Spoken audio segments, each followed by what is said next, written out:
We'd like to welcome you to our current event and weekly Bible study for January 19th, 2014. And today, basically like a kind of a normal format of a current event and weekly Bible study that we've been doing. Last week it was more so as following along with a lecture Deborah DeVaris was giving. And today we have... it's about a 31-page PDF, but some of it I'm not going to cover. Some of it's things that I'm putting out there for your own edification and study. We'll get to that a little bit later, but this is definitely the information just keeps getting more and more heavy duty by the week. I mean, it's just almost incomprehensible every time I put one of these together anymore. Well, what I'm having to cover of the draconian nature, the way things are moving.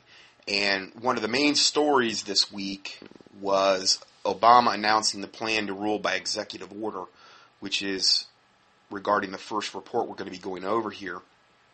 And I'll just go ahead and start out with that. Obama has officially announced plans to trash the Constitution and to move forward with a socialist corporatist dictatorship without input from the Congress or the American people. Going further, he said he made the announcement Tuesday during a cabinet meeting. This is a quote. He said, "We're not just going to be waiting for legislation in order to make sure that we're providing Americans the kind of help they need." So this is all for our benefit. All of the draconian, dictatorial, malevolent garbage this devil continues to enact and shove down the throats of Americans. That's all for our benefit because he knows best. The most reprobate president that we have ever had, I believe, by far.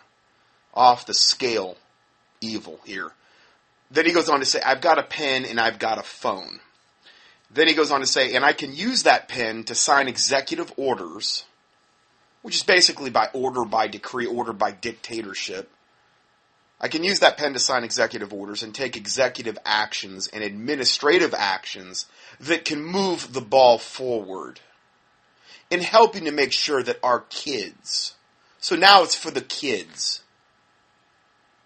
Here's a guy that is the most pro-abortion senator/president ever on record. And he's worrying about the kids, when he's probably responsible for untold deaths just from the promotion of the abortion industry alone. But then again, he does really care about the kids. So making sure that helping to make sure our kids are getting the best education possible. You mean the best brainwashing possible through the public school systems and the media and all of the other nefarious ways they're absolutely brainwashing and mind controlling not only the children but also the adults. That's the same education he's in reference to there. Then he goes on to say, making sure that our businesses are getting the kind of support and help they need to grow and advance. Oh, that's why the economy's tanking at a level now that we've probably haven't seen since the Great Depression. All of the regulations and restrictions and the absolute attack and decimation of the middle class and of the mom and pop stores and small businesses with all of the loopholes and things they have to, not loopholes, but hoops that you have to jump through now to even start a business, and it varies by state, but they're absolutely trying to do away with that very thing that he's supposedly going to help us by more executive, dictatorial, executive order decrees. So see, everything that comes out of this guy's mouth, as I've said in the past many times, is pretty much just a fork-tongued lie. That's all he can do.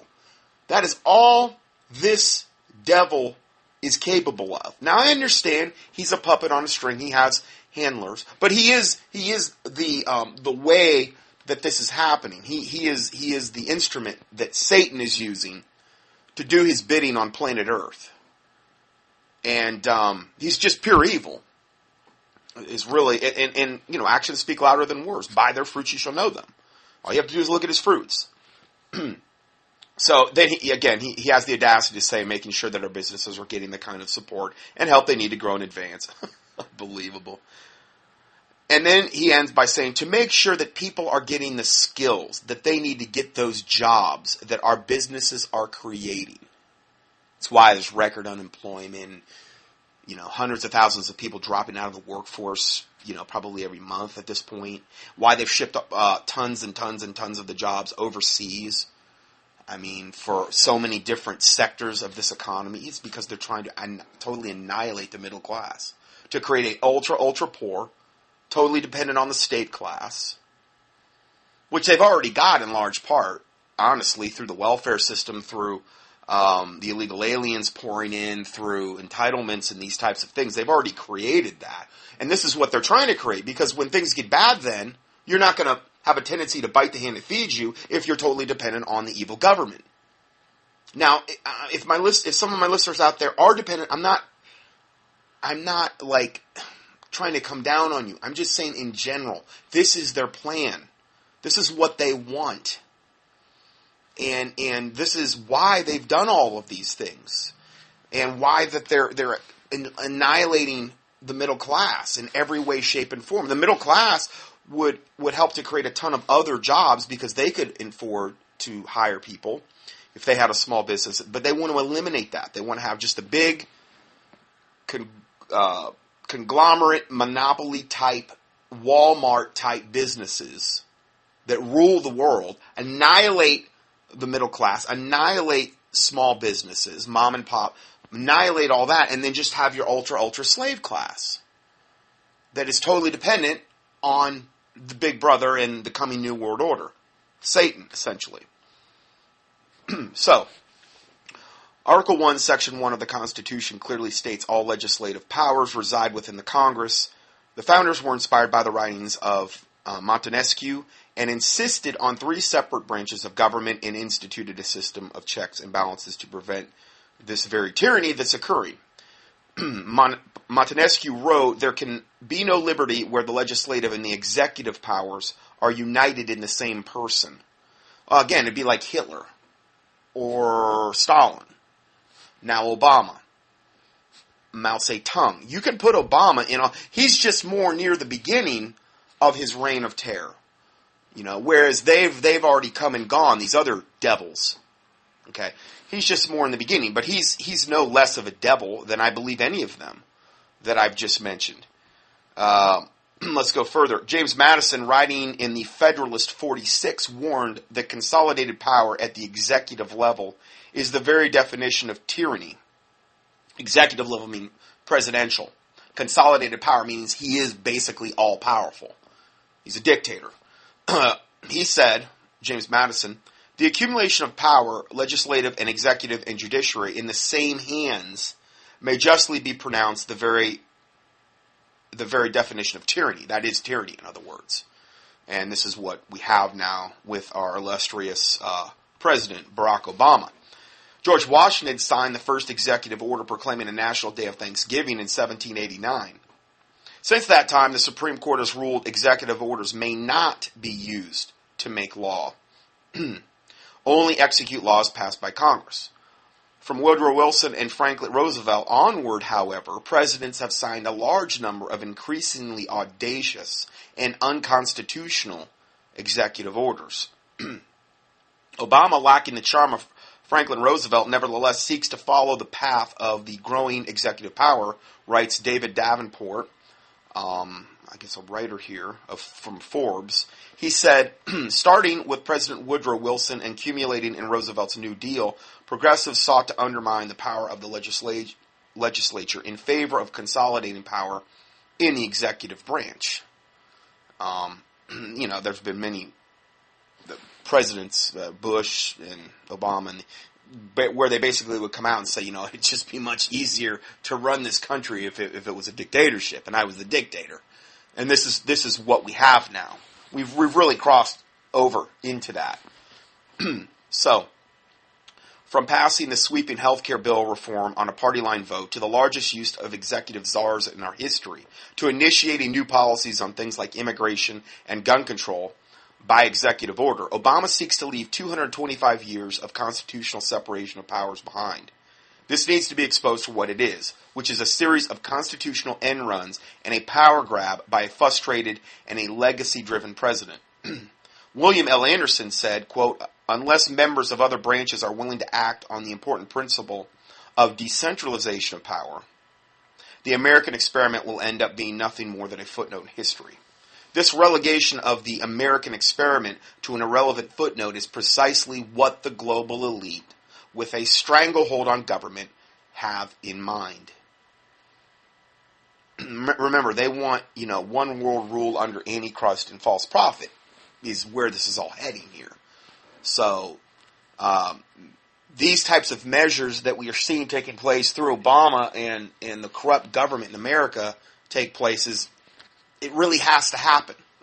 I'm not saying we should not pray against it and try to educate other people and fight against that type of tyranny. But I would say that it would absolutely be a tenet of the New World Order to bring us to a world government, a one world political system, one world economic system, one world currency, one world religion. Going further, the globalist intelligentsia continues to argue in favor of trashing the Constitution. In 2011, CNN contributor Fareed Zarakia argued that the Constitution is outdated and its principles should be debated and fixed to conform with the modern era. He suggested a set of amendments to modernize the Constitution for the 21st century. Oh, thank you so much for your pearls of wisdom there, telling us the Constitution's outdated. Adherence to the Constitution is now portrayed as a form of mental illness. Indeed, there is something infantile in the belief of the Constitution worshippers that the complex political arguments of today can be settled by simple fidelity to a document written in the 18th century. That was written by editors of the Economist, magazine. They wrote that late in 2010, that last line that I just said. So now if you want to follow the Constitution, that's a mental illness. You really need to be committed, evidently. And we're infantile for doing so. It's just that it runs contrary. There's so many things in it that would prevent full implementation of a New World Order. They want to do away with it. That's why. It's an impediment. It's an obstacle that Satan has to overcome in order to bring in his one world government. The Constitution stands between the global elite and their plan to reduce America to an economic and cultural ruin. Natural rights and individual sovereignty are obstacles, and they must be destroyed if the one world totalitarian government is to be realized. Again, reiterating what I pretty much just said. Obama's latest comments on the plan to impose executive decrees, as usual, for the sake of the children. Oh man, he's something else. This sets the stage for the next phase of dictatorial government and the dismantlement of the Constitution and its relegation to the dustbin of history. So now let's go to our next report. And I like to, when I put these studies together, I try to put the reports together in a way that cross-confirms other reports or builds on, like maybe the report I just said or just talked about. This is how I try to put together these end-time current events. Sometimes it doesn't work out that way, but I tried an effort to do that. So the next report is entitled, "The NSA Official Says We Are Now a Police State." And this is from a report from December 19th of last year. Last year, high-ranking NSA official Bill Biney said, quote, "We are like that far from a turnkey totalitarian state." We are like that far. Man, I don't know if he was holding up his hands like, you know how you could say we're like that close, like it looks like an inch. Okay? He said, now this is a high-ranking NSA official. He said, "We are like that far from a turnkey totalitarian state." Now, this same man, the same NSA official, Bill Binney, says the U.S. has already become a full-blown police state. Binney told the Washington blog that on Wednesday. He said, quote, "The main use of the collection of these NSA spy programs is for law enforcement." And he shows 2 slides from the NSA, evidently put up in some type of presentation, that get into this. And you can click on them. They're pictures, and they tell you a little bit more about what they're talking about here. I'm going to cover that, though, in this little report, but they are clickable and they expand. These slides give the policy of the DOJ, the FBI, and the DEA, etc., on how to use the NSA data, this NSA spy data that has been talked about so much lately. In fact, they instruct that none of the NSA data is referred to in courts. Why? Because it has been acquired without a warrant. So in other words, they can accumulate all of this spying information on us, but they can't use it in court because all of it's been acquired illegally, without a warrant. This is what they're openly admitting to. So that they have to not tell the courts or prosecution or defense the original data used to arrest people. This I call a planned, programmed perjury policy directed by the U.S. law enforcement. And this is this Bill Binney guy saying all of these quotes that I'm repeating here. And as the last line on slide 1 says, this also applies to foreign counterparts. This is a total corruption of the justice system, not only in our country but around the world. The source of the info at the bottom of each the source of the information is at the bottom of each slide. This is a totalitarian process, means that we are now a police state. And here's a guy, a top-level official in the NSA saying this. Binney, who was actually a 32-year veteran of the agency, was instrumental in the creation of the NSA's surveillance program for digital information. He also served as NSA's senior technical director. I mean, was this guy had a crisis of conscience now all of a sudden? I mean, he's working for Satan, essentially. And I mean, not too far from it at this point. And he's a 32-year veteran. I don't know. Now all of a sudden he's coming out saying this. Concerning the collection of data by federal agencies mentioned by Binney, Washington blog added that, quote, by way of background, the government is spying on virtually everything we do. All of the information gained by the NSA through spying is then shared with federal, state, and local agencies, and they are using the information to prosecute petty crimes such as drugs and taxes. The agencies are instructed to intentionally launder the information gained through spying to pretend that they got the information in a more legitimate way, and to hide that from the defense attorneys and the judges.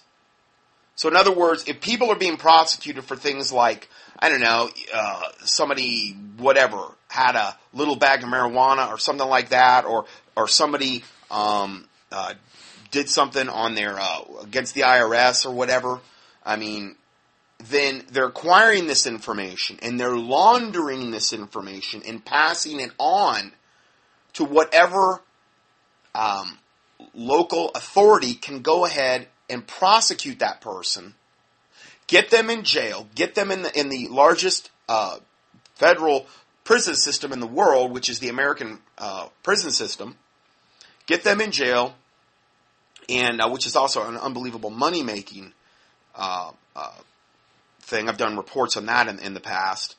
And that way they could take basically people that are like low-level people, middle class, typically people, and get them in jail, and they're laundering, they're passing this information off to these local agencies that can go ahead and do their work for them, and what they're doing is they're pretending that they got the information in a more legitimate way, even though they got it illegally from the NSA, and so that they can hide this from defense attorneys and judges. That's what they're doing, and they're openly admitting to at this point.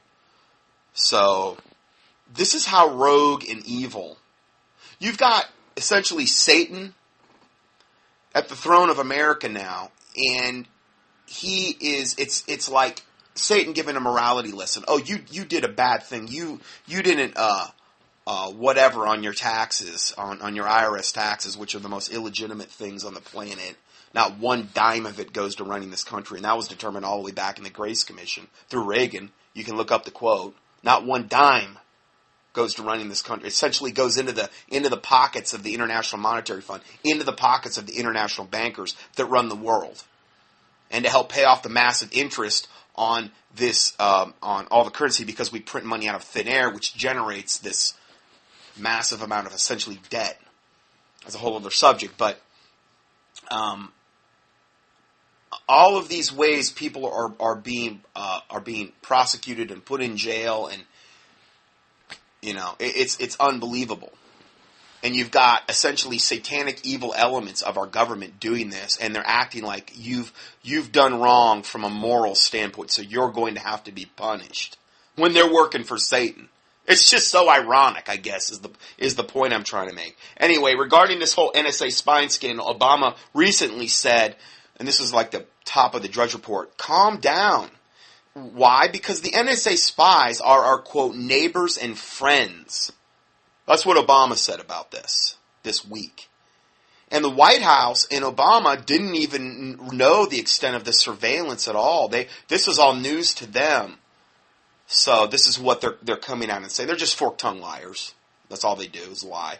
While the president's own review panel concluded that the program hasn't prevented any terrorist attacks at all. Just like TSA hasn't prevented any terrorist attacks. It's just a plan to take away our privacy, take away our rights, make us submit. That's a big thing with all of this.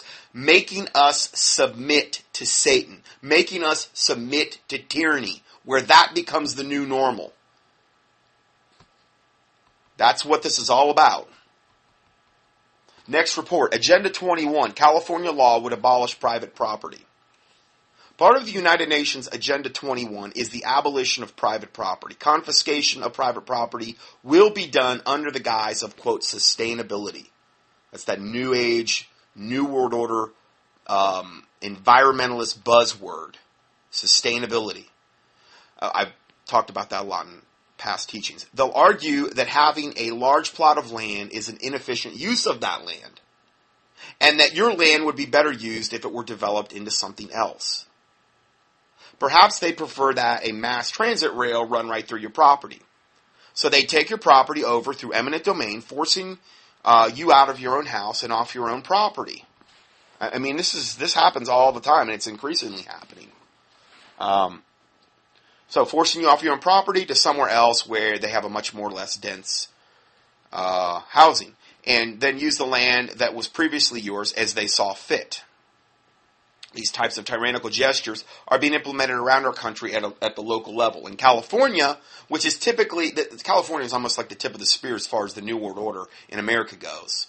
I mean, whatever you expect the New World Order to do in the country as a whole, look to California to see it done there first, typically. I mean, that is one wicked, evil place when it comes to the implementation of the New World Order and Big Brother, what they're doing out there. I have listeners, I just had one this last week that said we got out of there. I think they were in Idaho. And there's a mass exodus out of California because of this.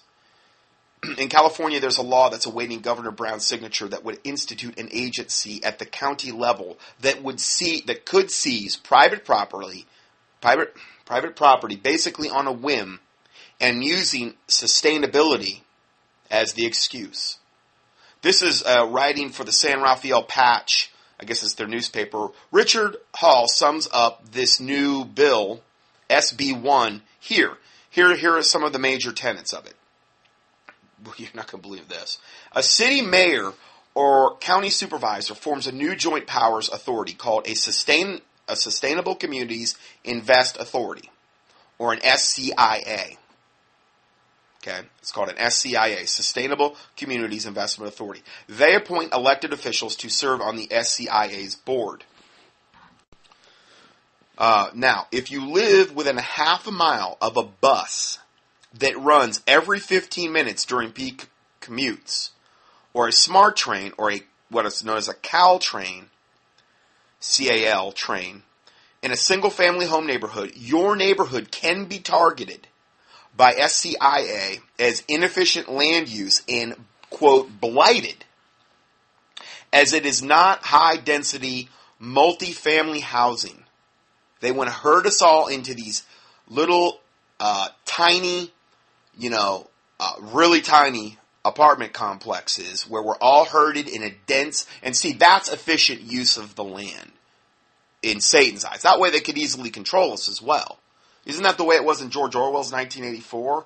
They were all living in like apartments and stuff and all herded, kind of together. That's exactly what they want. They want high density multifamily housing. Almost everyone reading this in Marin, which I guess is the town or maybe county they live in, is therefore affected. I have seen the map with these half-mile radiuses, and it covers almost all of Marin. Okay? So in other words, if you live within half a mile of a bus that runs every 15 minutes during peak commutes, or half a mile from a smart train or a Caltrain in a single-family neighborhood, which is essentially almost all of Marin, they can take your property. I'm trying to simplify this for you through this eminent domain, under the excuse of sustainability. This is why the cities, there's so many reasons why, the cities are just really, really, really bad as far as what's coming to them. The SCIA can wield the power of eminent domain to purchase unused, for sale, or even occupied land in order to build high-density multifamily housing that it deems to be efficient use of the land. Oh, thank you, Satan, because I know you know best. I know you know what's in my best interest, Satan. Thank you. Next point. The SCIA can then impose local taxes on us to pay not just for the eminent domain purchases, but to help the land developer build by subsidizing the building of the high-density housing. So they're going to use your money to get all this done, to add insult to injury. Next point. In order to meet the criteria in SB 1 allowing imposition of local taxes, the SCIA must impose a sustainable parking standards ordinance that restricts parking in the transit priority project areas to encourage transit use to the greatest extent feasible. Yes, you read that right, to the greatest extent feasible. This can mean anything from reducing available parking to introducing parking permits and parking meters. Meaning, they don't want you to have a car, okay? They want you to take mass transit. There's another total mechanism of control. You live where we tell you to live, in these little tiny, multifamily, densely populated housing projects. You are totally dependent on the government. This is what they want. You can't even afford a car probably at this point, and if you can, you can't afford the parking permits they're going to charge you to live in these places. We want you to take mass transit. They control you lock, stock, and barrel from the moment you get up to the moment you go to bed is what we're in reference to here. This is the brave new world that Obama and his New World Order handlers and Satan is trying to bring us to.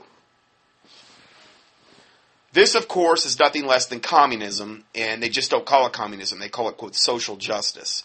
So, again, I always provide you the links to these stories. They're usually I'm covering a portion of what they're saying in here, but I'm not covering the whole report. So anyway, if you want to avail yourself to that, there is a 31-page PDF connected to this teaching for January 19th, 2014 at contendingfortruth.com. Now, let's go to the next report, okay, which, again, they all kind of build on one another. The vice president from Ford, has just come out at a Vegas, some type of Vegas show that they were putting on, and car show. And he said, we have GPS in your car so we know what you're doing. And here's a picture of this guy, Jim Farley. I guess he was speaking there. He is the Ford Group Vice President, Marketing and Communications. Modern automobiles are logging tremendous amounts of information every single second they're being put to use. A senior executive at Ford Company says, car manufacturers have access to every last piece of it. At the CES Electronic Trade Show in Las Vegas this week, the global vice president for Ford's marketing and sales division opened up about just exactly how much data is being collected by his company's latest line of smart cars. He says, quote, we know everyone who breaks the law. We know when you're doing it. We have a GPS in your car, so we know what you're doing.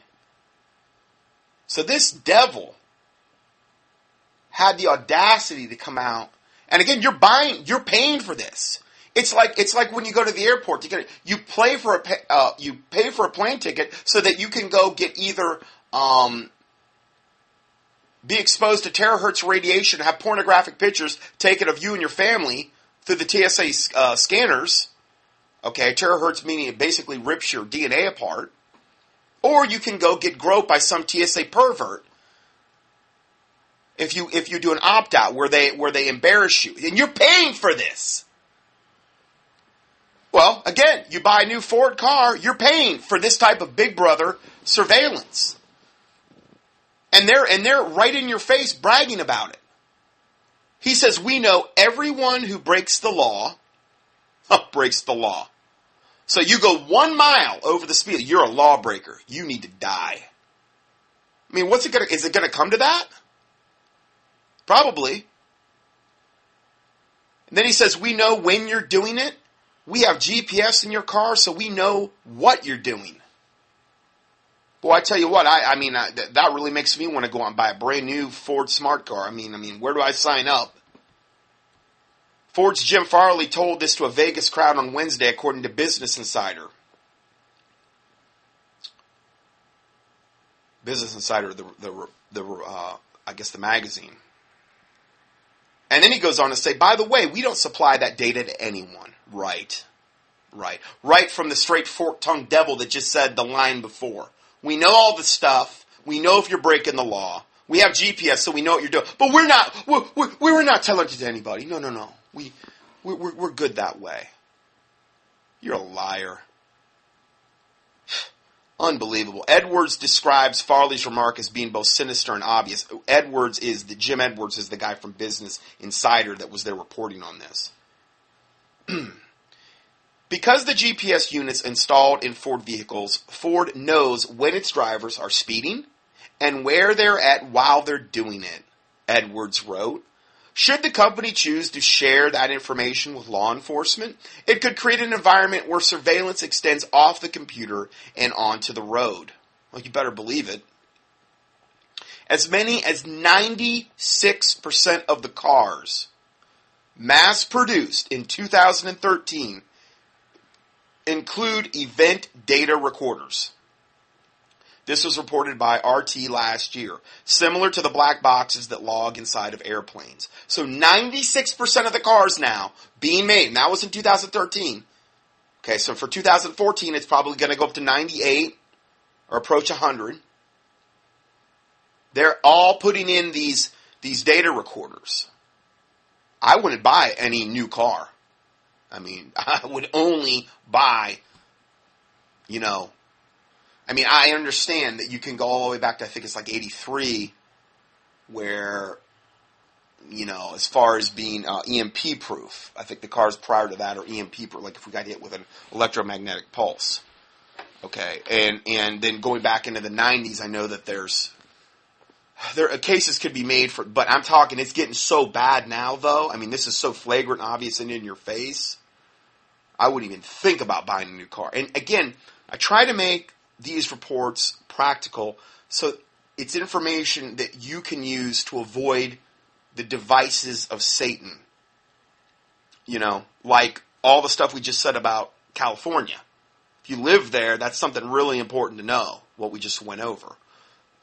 This information about buying a new car. Ford's coming right out in your face. You might have been contemplated doing that, and then now hopefully you're like, whoa, I'm not going to do this.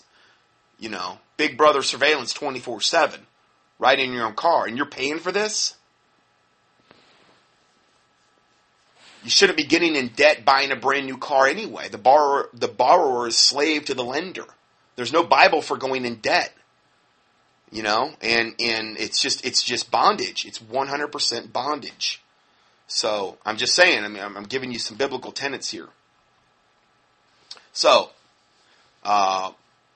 Kalia Barnes of the Electronic Privacy Information Center told the New York Times that these cars are equipped with computers that collect massive amounts of data without protections that can lead to all kind of abuse. Well, obviously, just restating the obvious here.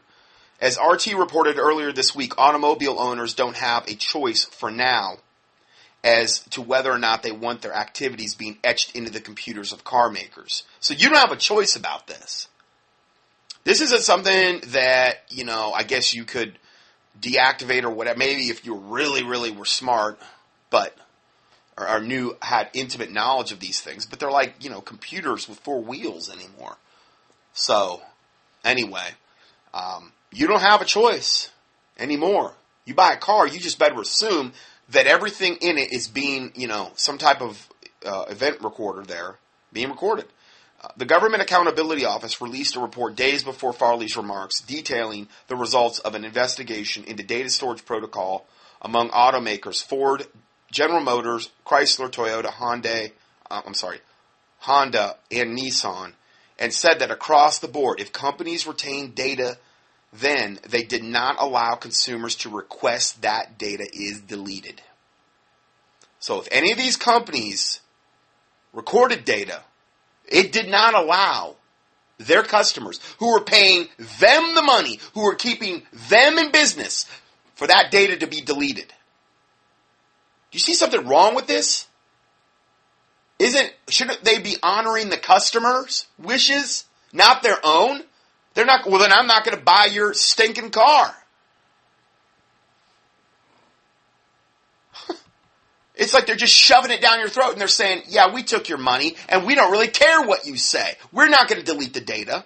They're all in there. We know exactly what you're doing. We know when you're breaking the law. And this is how we're going to reward you for giving us money to purchase our car. Does anybody see anything wrong with that? I mean, maybe it's just me. Maybe I'm just crazy, But that should make you indignantly mad, righteous indignant. Be ye angry and sin not. I mean, that's really, really bad. Especially when you're the one paying their paycheck. Anyway, next report. The child tracking wristbands edge us closer to a dystopian future. Parents will soon be able to track, log, and judge every movement of their offspring. This is from The Guardian. For those who think the NSA is the worst invader of privacy, I invite you to share an afternoon with Aiden and Foster, 2 11-year-old boys, as they wrap up a Friday at school. Aiden invites his friends home to hang out, and as they text their parents, who agree to the plan. Now, here are these little tracking bracelets. There's a picture of them. And it's like a little, computer on their wrist, phone, tracking device. You'll see all the things it can do in here. As they ride on the bus, Foster's phone and a sensor on the wristband alert the school and his parents of the deviation from his normal route. So this kid would normally go home maybe on one bus, but he went on another. So this wristband notifies the school and the parents of the deviation from the normal route. The school has been notified that he is heading to Aiden's house, so the police are not called. Oh, good. Well, I'm so glad that that's the case. But if they had forgotten, oh no, the police would be dispatched. Now, I'm sure that, that's all by design.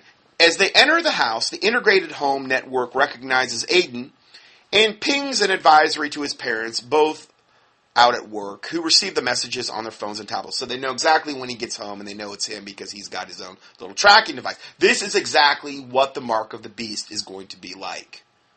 They'll be able to track every move you make, everywhere you go. You won't be able to buy, sell, or trade without it. All of this stuff I'm sorry, but I get emails sometimes from some of my listeners, not all, but some, and they're like, yeah, this is the mark of the beast. I'm like, but hold on. Number one, the mark of the beast takes place in the tribulation period via the Antichrist and false prophet. Okay, we're not there yet. We're not even in the tribulation. So no, it's not the mark of the beast, just from that standpoint. It's a mark on the right hand or in the forehead. The King James Bible is the only one that translates it anywhere in. Meaning it's going to be like a microchip, probably in conjunction with some type of maybe holographic tattoo. I've done a whole teaching on the hexagram possibly being incorporated into this. Hex, 6-pointed star, 666. You can get 666 out of a hexagram. Anyway, you can look that up on the thing. And it's not a good Jewish symbol, okay? It's one of the most highest, wickedest symbols in all of witchcraft. Just look up hexagram at contendingfortruth.com and did a multi-part study on that. Anyway, so you're not going to be able to buy, sell, or trade without it. The mark of the beast. Okay? There's no microchip right now that you could get where that could be done.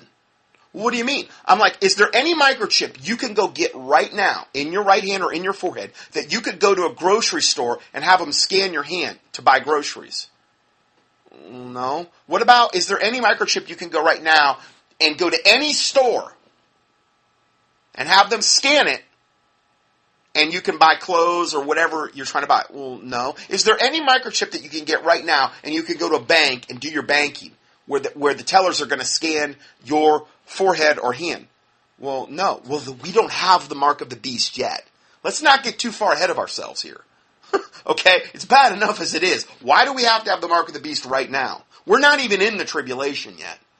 We're not even, so, okay, well, you can't have the mark of the beast until the tribulation. You can't have the mark of the beast until the false prophet and the Antichrist are here. We're going to be well into the tribulation when that happens. It probably, past the 3.5 year mark into the tribulation when this all goes down. Yes, do we have the technology for it? Sure. But are the systems all set up in order to implement all of this? Do you realize every store is going to have to be compliant to be able to scan I'm not saying my listeners, because that's a one-way ticket to hell. You take the marks of the beast, you will go to hell. The Bible's very clear in that. There is no way out. There's no Left Behind series way out, like they like to say, or the one guy that just came out recently, one of the major evangelist guys on TV. I think there's a lot of these preachers that have said this. So you could take it, but you didn't really mean it. You really didn't want it. So you go straight to hell. There's no turning back. It's a one-way ticket to hell. You take the mark of the beast. Period. Bible's very clear on that. So I'm going to tell you the truth. I don't want your blood on my hands, particularly in that regard. I'm not going to tell you something people want to hear so that they feel like, oh, well, if we're really getting a pitch, I guess I could just take it. No, you better not. It's better to suffer on this earth and not take it than suffer in hell and in the lake of fire for eternity, which is what you're facing if you take it. So every store, though, every place you go is going to have on their end a way to scan the microchip, or whatever way it's configured in your right hand or in your forehead, in order for you to buy from them. So it's not just putting the microchip in a person, okay, and saying, well, that's the mark of the beast. Yeah, all of the other places that you could possibly do business, buy, sell, or trade, will also have to have technology in order to scan that in order for you to do the business. So this would have to be the most gigantic retrofit in the history of the world in order to accommodate this system. In other words, all the businesses, all the banks, all the places you would go, all the restaurants would have to all be on the same system, on the same page, with the same game plan, with the same technology, and it would all have to be interlinked and intertied together. We don't even remotely have that right now. I'm not saying that if they made a concerted effort, they couldn't have that thing up and running in maybe whatever, but not next month or anything like that, obviously. I think this would take a long time to get to the point where you would actually be able to do this in mass. It's not going to happen overnight. Okay, so we're not in the tribulation. There's all types of things that have to happen before the tribulation starts. Okay, we don't even have the Antichrist and the false prophet yet.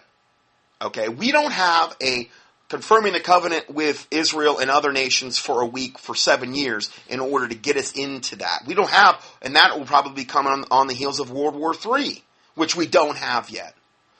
We're not in the tribulation yet. So, there's so many reasons, biblical reasons you could cite, and I have cited them. And in fact, if you can, on the 7 year or tribulation in the keyword search box at contendingfortruth.com, I've done studies where I got into this. What are the biblical qualifications? Okay, remember, there is a way which seemeth right unto a man, but the end thereof are the ways of death. A lot of these people go out there and say, yeah, we're in a tribulation, this and that. And I'm like, oh, my word. Please, it has to coincide with what the Word of God, the King James Bible, in the English-speaking language, says in order for it to be biblically valid. And we're not there yet. Thank God. So anyway, let's go back to this whole tracking thing here. This is this whole mock setup of this bus ride home and them going, these two boys spending time together with each other after school. Okay, so they enter in the house. The integrated home network recognizes Aiden and pings an advisory to his parents, both who are out at work, receive their messages on their phones and tablets. The system also sends Foster's data, which is a physical description, address, relatives, health indicators, social media profile, to Aiden's parents, who note he has a laptop. Might the boys visit unsuitable sites? No, because Foster's parental rating, according to his profile, is limited to PG-13, as is Aiden's. So they can't go on any of the bad websites. Foster spots a cookie jar and reaches in. Well, his built-in watch tracker Big Brother bracelet says beep beep. His wristband vibrates to warn him the cookies contain gluten and he is allergic. Aiden's mother notes this because she gets a text right away that he's trying to literally, with his hand caught in the cookie jar. Aiden's mother notes this and consults a menu on her fridge and pantry, all connected to the network, for non-gluten ingredients. There aren't enough, so she orders a gluten-free pizza. So they don't have gluten-free stuff in their house because he's a visitor, evidently. And so she orders a gluten-free pizza. Okay. The boys then turn on the TV. Rather, it turns itself on as Aiden approaches it and lists his favorite channels. Because the TV can sense everything. Everything's going to be connected. Remember the smart grid, the smart appliances, the smart meters? That's how all of this is going to be tied into the mark of the beast. And in this case, this tracking bracelet. This is all a glimpse into the future of humanity if God just, obviously we have to have the tribulation, we have to have that period. So how close it will get to this, I don't know. But this would be logically where things would start to end up, and then it would get worse from there. So the TV turns on as Aiden approaches it, lists his favorite channels. The TV notes the boys have a basketball. Evidently they just had a basketball with them. The basketball has a built-in sensor in it. So all of the inanimate objects you play with also have sensors built into them now. Football, basketball, whatever. So then it suggests an NBA game because it knows that they like basketball. As they watch, tailored advertising invites Aiden to put a Miami Heat shirt on a personal wish list connected to a chain store. He does so, and a ping is sent to his mother, who simultaneously receives a reminder of the date of his birthday. The network notes there is only 90 minutes left of sunlight left, and Aiden has not completed his 120 minutes of daily exercise. 120 minutes of daily, that's a fair amount. It shuts down the TV and gives the boys 3 exercise options. So in other words, it forces you to conform to whatever it says you have to do. They choose to shoot hoops in the yard. Aiden's mom receives an alert that they have left the house, leaving the lights on. Oh, so they'll get in trouble for that then. She can track Aiden's pulse and blood pressure as he plays. This is so evil and sickening and vile. I mean, welcome to the future of parenting, as envisioned by Cisco Systems at the Consumer Electronics Show in Las Vegas this weekend.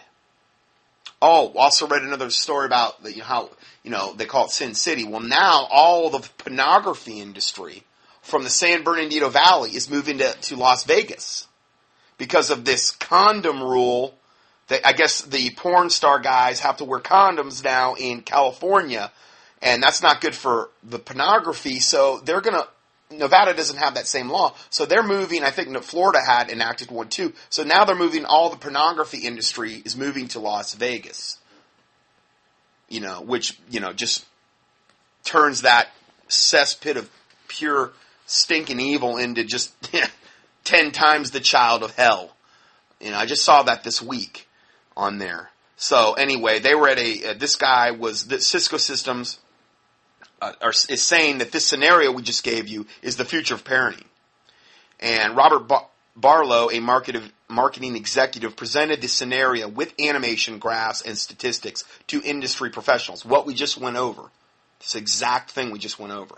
The technology for this already exists, he beamed, holding a real basketball with a sensor on it already. Cisco can aggregate data from multiple sources to create an orchestration layer, he said, which will help the Internet of Everything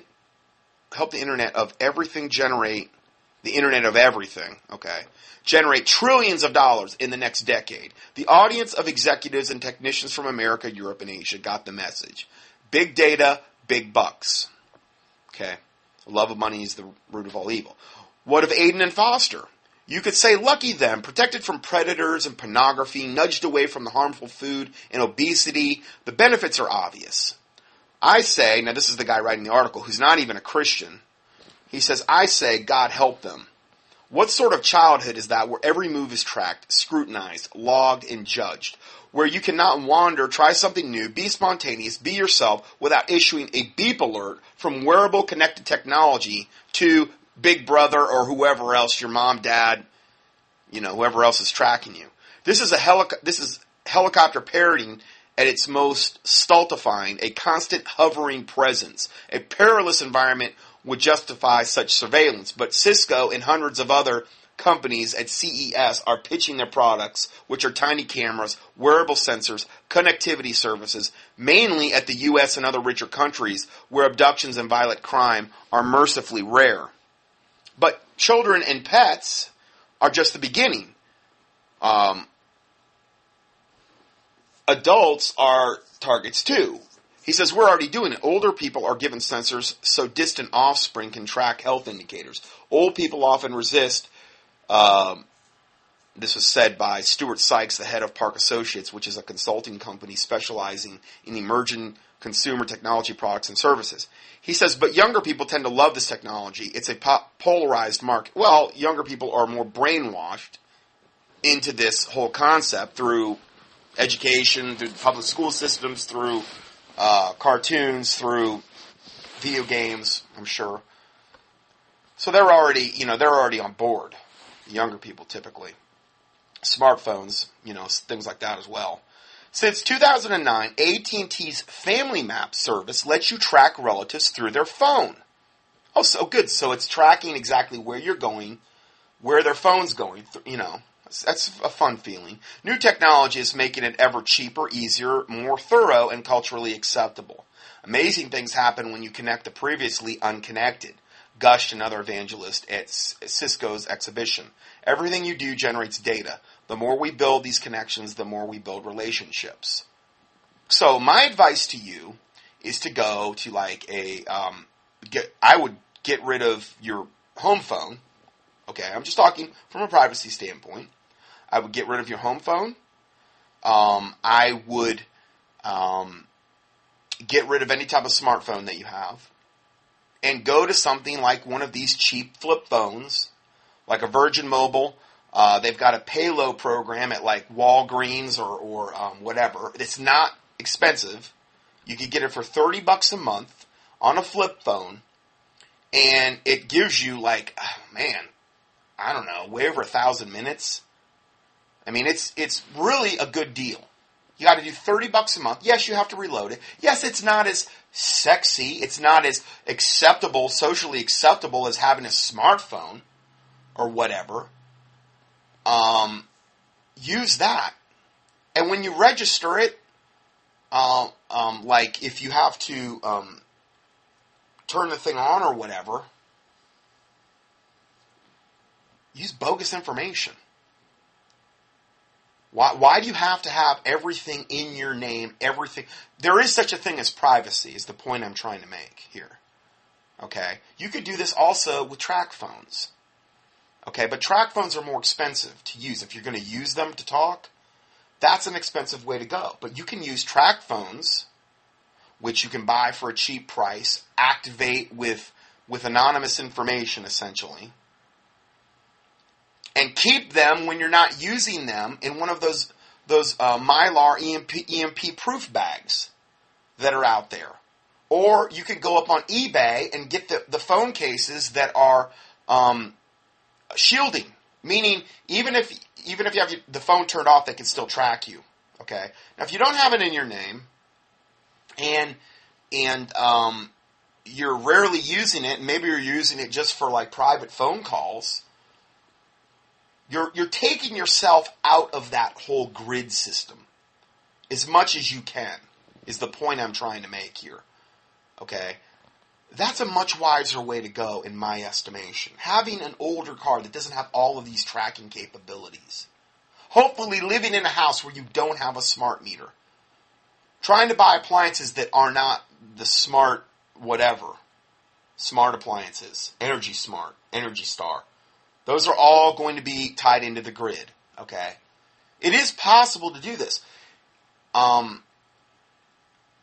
The thing is you have a choice. You can either go toward all of this and just embrace it, which is like embracing Satan in a way, embracing Big Brother, all of this all of the stuff I've just covered today, or you can try to go against it and go away from this evil. This is evil. So I know I'm giving you good advice in what I'm telling you. I'm trying to get you away from evil. Okay? You can buy the shielding bags online for phones. You can buy the shielding phone cases. They can track you. If anything ever did go really bad and you had even one of these phones that you had that were anonymous, you could take the battery out and put them in a shielding case. Because I've even heard that sometimes they can run a little while without a battery in them. They can track you. But you can have different phones to do different things. Like if you had a track phone that was associated with let's say you had a mailbox that you wanted to have that was, you didn't want that mailbox having anything to do with your regular phone number. You just had one phone to deal with that mailbox or one phone to deal with this. You could have, and we're not talking about a ton of money here. You could have different track phones, in other words, that you bought. Cost you like, I think $20 for every 90 days. You don't use them that much. You use them for specific things. What you're doing is not illegal. You're maximizing your privacy is what you're doing. You're being smart. You're not doing everything through the grid, through everywhere that they can track you. You're using anonymous information. And you keep those phones in EMP-proof, shielded cases in the meantime. You only use them when you have to. And if you forget the number, just take a white sticky thing. If you forget the number of what that phone is utilized for, okay, get a white sticker, put it on the back of the phone, write the number for that phone on there, and then write the name of, let's say, the company that you use that phone to deal with. Like you could have one for your internet. You could have one for, a mailbox that you dealt with. One for a bank. I don't know. I'm just trying to give you some ideas here of ways you can kind of maximize privacy and not cost an arm and a leg here. But the smartphone is the worst possible way you can go with all this. Okay, it's not going to get any better. As you can see, it means a lot to Satan and all the stuff that just broke with the NSA, which is what we were talking about today already. It must mean a whole lot to Satan to get all of this personal information on you. All the data recorders that are on all the new cars. All of the data that's being collected on the smartphones and on the internet and things of this nature. You know, it's just good to try to provide the least amount of information as possible. You know, from that standpoint. So, AT&T's Family Map lets you track relatives through their phones. New technology is making it easier and cheaper and culturally acceptable. Amazing things happen when you connect the previously unconnected, gushed another evangelist at Cisco's exhibition. He said, everything you do generates data. The more we build these connections, the more we build relationships. Oh, isn't that special? The guy writing this says, this is nonsense. A ping to your phone saying your spouse has deviated from the usual route home may or may not be useful information, but it does not deepen your relationship with them, no matter what they're up to, potentially. Edward Snowden's revelations about the NSA revealed ubiquitous state snooping, something anticipated by George Orwell and Ray Bradbury half a century ago. But the greatest danger to privacy is not the government, but ourselves. Google, Facebook, and Twitter have built empires on the facts that we prefer convenience to privacy. See, this is the thing you have to get in your own mind. You have to get to the point where this means something to you, what I'm saying here, regarding privacy. I've been preaching this for a long time about privacy. Okay? J.J. Luna has a book that he's put out. It's called How to Be Invisible. There's a lot of other ones out there. These are good things to know because it's not about you having something to hide. It's about the big brother Satan government wanting to get every little shred of information on you for nefarious reasons. It's not about you. It's about Satan. In other words, is your motivation for doing this. And if you're going to choose convenience over, privacy, then you're going to pay the price at some point in time, most likely, the way things are going. I mean, look at what we're just talking about today here. Do I gain anything by you doing that? No, I'm telling you this because I love you enough to tell you the truth. So, Google, Facebook, Twitter, which I've all put warnings out about, how evil they are. Google, Facebook, Twitter. These are all essentially part of the NSA's spying network to gather intelligence, to data mine us about all aspects of our lives so that they know everything about you so that when the roundups begin, there's going to be no mystery about your life to them. If you really want to get down to brass tacks, I think that has a lot to do with this. Sure, they can use that information to blackmail you and frame you. Sure, that too. And probably there's a million other reasons I'm not thinking of. But it's all bad. Every bit of it is really, really bad. Just go up to YouTube and key in Facebook Big Brother, Twitter Big Brother, Google Big Brother. You'll get a slew of videos up there that'll educate you on this. Okay? I only use the startpage.com through Catherine Albrecht and or Ixquick, IXQUICK, as my search engines. I think she's got an email now as well that they're beta testing. IXQUICK or startpage.com. Use that as your primary search engine. Okay? Just little things that you can do like that. Anyway, Google, Facebook, and Twitter have built empires on the fact that we prefer convenience to privacy. In a culture of reality television and narcissism masked as social media, we sleepwalk into our own Truman shows. Cisco's vision is just another incremental step toward that. Dave Eggers' recent novel, The Circle, imagines a dystopian future where the all-powerful corporation plants tiny cameras everywhere and on individuals so that all events and conversations are instantly publicly available online. The naive protagonist, May Holland, embraces the company's mantras as, here's what the company says. This is like Satan. Okay, here's what Satan would say. Here's the message from this book, The Circle. Secrets are lies. In other words, if I want to keep something secret from Big Brother, that means it's because I want to lie to him. That means I'm a liar. This is how Big Brother tries to brainwash us. No, there's no such concept as personal privacy. Right to privacy. No, that means you're a liar. You keep no secrets from Big Brother. Or anyone for that matter. Evidently everything's publicly available. And then what's the next concept? Sharing is caring. Now, I'm not talking about sharing like, oh, I shared my cookie. I'm talking about sharing every aspect and all data about my lives with humanity and Big Brother. Why? Because I care. That's the concept of this book. Okay? And then the last concept is privacy is theft. Meaning, if I want to live a private life and I want to have a right to my own privacy, I am stealing that knowledge from Big Brother and all of the other people that have a right to my privacy.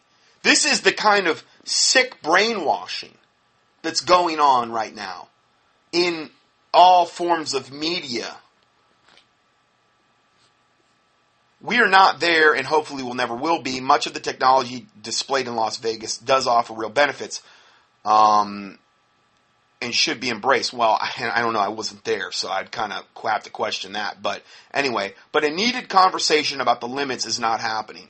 Neither the industry nor the consumers are paying sufficient heed to the erosion of privacy and the dwindling possibility of opting out, of eluding the unblinking, all-seeing, basilisk gaze of the extraordinary technology. See, this is another thing. If you don't start to get out of this stuff now, it's going to become harder and harder and harder. The more it becomes ingrained and entrenched in your lives, unless you make an effort now, you should always have web cameras covered too, if you have that. And any speakers that would be able to record you. Now, I'm not saying they might not have technology built around that, okay? I'm just saying things that you could do, as practical things to protect, your privacy to a certain degree here. I'm sure there's way more that you can do with privacy. I'm just giving you some of the real basics here, okay? Okay, so I'm out of time on the first part. I'm going to go ahead and end part 1 here. We're going to go to part 2, and we'll see you there. God bless you.